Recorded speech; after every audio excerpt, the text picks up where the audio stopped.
অন্নপূর্ণা ভাণ্ডারের জন্য আপনি আবেদন করেছেন, কিন্তু এখনও পর্যন্ত আপনাদের অ্যাকাউন্টে অন্নপূর্ণা যোজনা ৩,০০০ টাকা ঢোকেনি। তো এই অবস্থায় আপনাদের অ্যাকাউন্টে এক্স্যাক্টলি কবে টাকা ঢুকবে?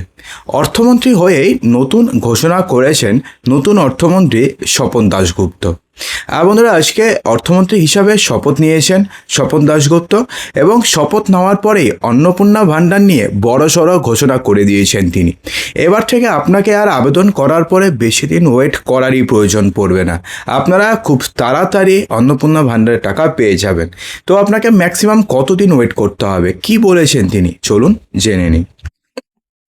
দেখুন, অন্নপূর্ণা যোজনা নিয়ে শুরু হয়েছে, আস্তে আস্তে সবটা হবে আগামী 2 মাসে, এমনটা কিন্তু তিনি বলেছেন। অর্থ দফতরের দায়িত্ব পেয়ে প্রথম দিনই অন্নপূর্ণা যোজনা নিয়ে বড়সড় ঘোষণা করেছেন মন্ত্রী স্বপন দাশগুপ্ত। ইতিমধ্যে 50 লক্ষের বেশি মহিলার ব্যাংকে ক্রেডিট হয়েছে অন্নপূর্ণা যোজনার 3,000 টাকা। একথা আগেই জানিয়েছিলেন মুখ্যমন্ত্রী শুভেন্দু অধিকারী। যারা নতুন আবেদন করেছেন, ভেরিফিকেশনের পরে তাদের অ্যাকাউন্টে টাকা ঢুকতে কতদিন সময় লাগবে সেটা কিছুক্ষণ পরে জানাবো। দেখুন, বুধবার মন্ত্রী বলেছেন যে সামনেই বাজেট এবং পাহাড় প্রমাণ প্রত্যাশা রয়েছে সাধারণ মানুষের। কারণ আপনারা জানেন, শেষ যে বাজেট পেশ হয়েছিল সেটা ভোট অন পিরিয়ড একটা বাজেট হয়, অন্তর্বর্তী বাজেট হয়, সেটা পেশ করা হয়েছিল, কিন্তু পূর্ণাঙ্গ বাজেট পেশ হবে আর কিছুদিনের মধ্যে। তো অন্নপূর্ণা যোজনা যেটা 3,000 টাকা করা হয়েছে, সেক্ষেত্রে প্রতি মাসে 10,000 কোটি টাকা খরচ বাড়ছে। একটা প্রতিশ্রুতি দেওয়া হয়েছিল নির্বাচনের সময় যে অন্নপূর্ণা যোজনা 3,000 করব, বার্ধক্য ভাতা বাড়বে। ধীরে ধীরে আমরা সেটাকে বাস্তবায়ন করছি। সেক্ষেত্রে বার্ধক্য ভাতা বাড়ার এখনও পর্যন্ত কোনো সরকারি নির্দেশিকা আসেনি, কিন্তু খুব শীঘ্রই বার্ধক্য ভাতার পরিমাণও বাড়তে পারে। প্রথমে অন্নপূর্ণা ভাতা নিয়ে আরম্ভ করা হয়েছে এবং ওটা মোটামুটি ওয়ার্ক ইন প্রোগ্রেস মোডে চলছে। আশা করছি 2 মাসের মধ্যে সবটা কমপ্লিট হয়ে যাবে। তিনি বলেছেন আগের স্কিমটা ইউনিভার্সাল স্কিম ছিল, অর্থাৎ আপনি গিয়ে অ্যাপ্লাই করে নিয়ে নিতে পারেন। পকেট মানি হিসাবেও অনেকে এটা ব্যবহার করছিল। শুধুমাত্র মহিলারা নয়, জেন্ডার নিউট্রাল অর্থাৎ লিঙ্গ নিরপেক্ষ রাখা হয়েছিল, সেটাও শোনা যায়। ফলে ওখান থেকেও বেঁচে যাবে।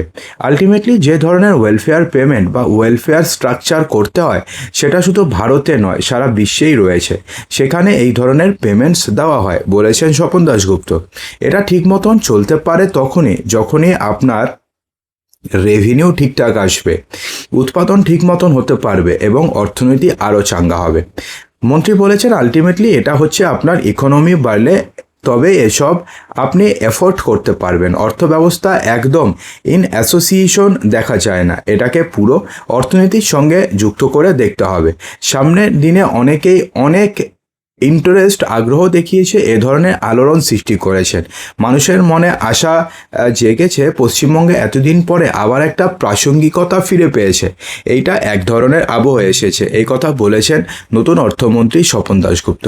সেই সঙ্গে তিনি বলেছেন যে এখন থেকে যখনই আপনারা নতুন করে আবেদন করবেন অন্নপূর্ণা ভাণ্ডারের জন্য অথবা অন্নপূর্ণা যোজনার জন্য, তখনই সে আবেদন করার ম্যাক্সিমাম 5 থেকে 7 দিনের মধ্যেই আপনাদের অ্যাকাউন্টে অন্নপূর্ণা যোজনার টাকা ঢুকে যাবে।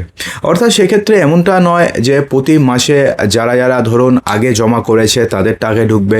একবার দেখুন, প্রথমবার যখন টাকা সবার ঢুকে যাবে, তারপর থেকে এটা ইউনিভার্সাল হয়ে যাবে। তারপর থেকে একটা নির্দিষ্ট দিনে আপনাদের অ্যাকাউন্টে টাকা ঢুকে যাবে। খুব সম্ভবত 1 থেকে 2 তারিখের মধ্যেই আপনাদের অ্যাকাউন্টে প্রতি মাসে টাকা ঢুকে যাবে। যারা ধরুন আজকে অ্যাপ্লাই করেছেন, তাদের টাকা ধরুন 15 তারিখে কিংবা 16 তারিখে ঢুকলো, তারা ভাবলেন যে আমার টাকা তো 15 তারিখে 16 তারিখে ঢুকেছে, পরের মাসে 15-16 তারিখেই ঢুকবে। এমনটা কিন্তু একদমই নয়। এ মাসে 15 তারিখে ঢুকেছে কিংবা 20 তারিখে ঢুকেছে, কারণটা হচ্ছে আপনি ওরকমভাবে অ্যাপ্লাই করেছেন। পরের মাস থেকে কিন্তু আপনাদের অ্যাকাউন্টে ওই মোটামুটি 1-2 তারিখেই টাকা ঢুকে যাবে। অর্থাৎ সেক্ষেত্রে এ মাসে যারা আবেদন করছেন, তাদের আবেদন করার 5 থেকে 7 দিনের মধ্যে ম্যাক্সিমাম আপনাদের অ্যাকাউন্টে অন্নপূর্ণা ভাণ্ডারের টাকা ঢুকে যাবে। এবং সেক্ষেত্রে পরের মাস থেকে কিন্তু মাস পয়লার মতন 1 থেকে 2 তারিখের মধ্যেই আপনাদের অ্যাকাউন্টে অন্নপূর্ণা ভাণ্ডারের টাকা ঢুকে যাবে এবং বার্ধক্য ভাতাও কিন্তু বাড়তে চলেছে। এ কথা কিন্তু বলে দিয়েছেন অর্থমন্ত্রী স্বপন দাশগুপ্ত। তো বন্ধুরা, কেমন লাগলো ভিডিওটি অবশ্যই ভিডিওর কমেন্ট বক্সে জানাতে একদমই ভুলবেন না।